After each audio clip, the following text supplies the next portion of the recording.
Horas, salam reformanda, Masiha Holongan.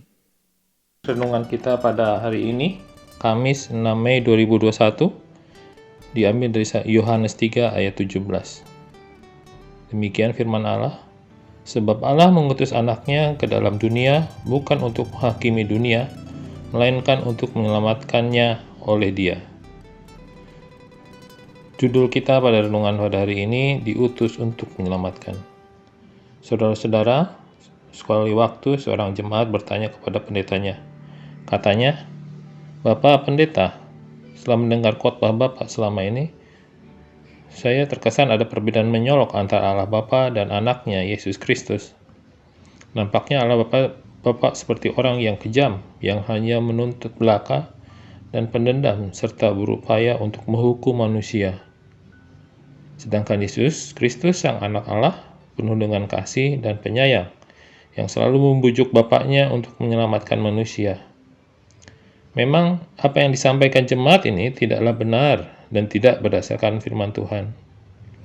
Saudara-saudara terkasih, firman Tuhan menyatakan bahwa Allah Bapa sendiri karena kasih-Nya akan ciptaannya telah mengutus anaknya untuk menyelamatkan para pendosa.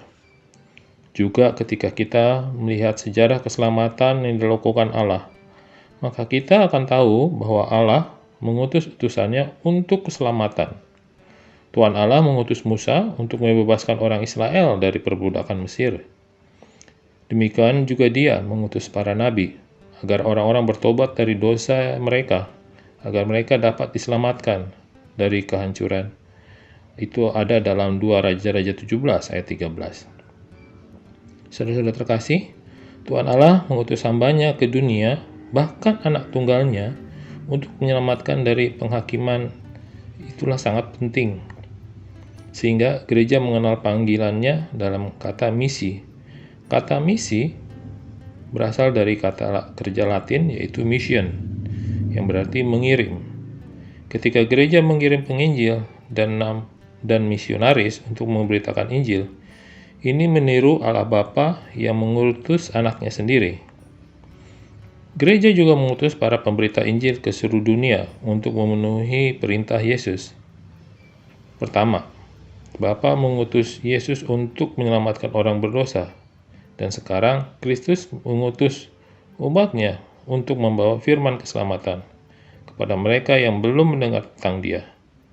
Jika kita mengasihi Kristus, berarti kita mematuhi perintah-perintah-Nya.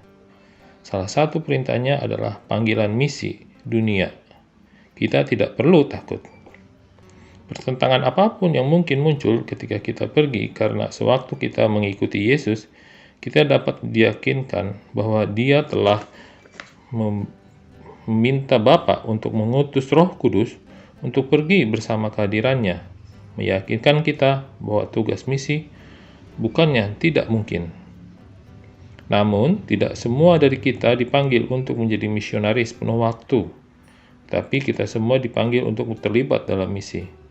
Jika bukan sebagai utusan, maka sebagai pengutus.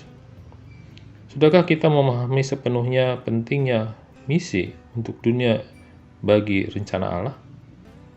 Saudara-saudara, hal yang kita perlu renungkan pada saat ini, pertimbangkan hari berkat yang telah diterima dari Tuhan. Apakah ada yang saya tetapkan untuk mendukung misi Tuhan menjangkau ke seluruh dunia? Mari kita berdoa.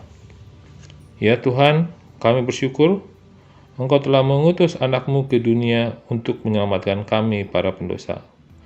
Tolonglah kami untuk terlibat dalam pengutusan para pemberita Injil ke seluruh dunia melalui pikiran, tenaga, dan dana, agar kerajaan-Mu semakin tersebar dan mengalahkan kerajaan iblis.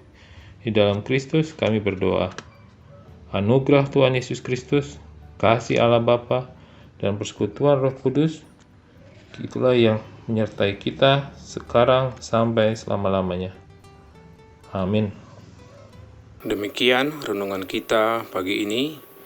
Selamat berkarya bagi Tuhan. Tetap semangat, tetap sehat.